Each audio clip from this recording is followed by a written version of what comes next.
वेद पढ़ोगे तो विप्र हो जाओगे और ब्रह्म को जानोगे तो ब्राह्मण हो जाओ। जो भी मनुष्य देह में आया है जन्म से सब शूद्र है। जन्मना जायते शूद्र, और किसी का भी संस्कार किया जाएगा तो वो द्विज हो जाएगा। तो आपने सुना उनकी वाणी को, कह रहे हैं कि वेद पाठी भवेद विप्रः। ठीक है।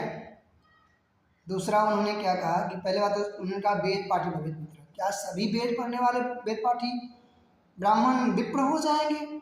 विप्र किसको कहा शास्त्र में? विप्र कहा किसको? कौन होता है विप्र? सबसे पहला तो ये समझिए, उन्होंने जो कहा उसके अनुकूल। तो शास्त्र कहता है कि विप्र वो होते हैं जन्मना ब्राह्मणों गेय,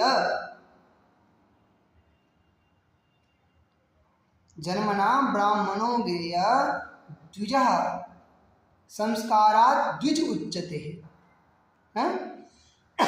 जो ब्राह्मण तभी होगा, विप्र वो तभी होगा जब वो जन्म से ब्राह्मण हो, अर्थात ब्राह्मण कुल में वो उत्पन्न हो, तभी वो ब्राह्मण कहलाएगा, द्विज कहलाएगा, तभी उसकी द्विजत्व प्राप्ति होगी, तभी वो विप्र होगा। उन्होंने एक एग्जाम्पल दिया कि उन्होंने कहा कि भाई जन्मना जायते शूद्र संस्कारात् द्विज उच्यते। अरे संस्कार किसकी संस्कार करने के बाद द्विज कहलाएगा? किसी भी वर्ण की संस्कार। पहली बात तो जातिवाद है ही नहीं हमारे शास्त्र में।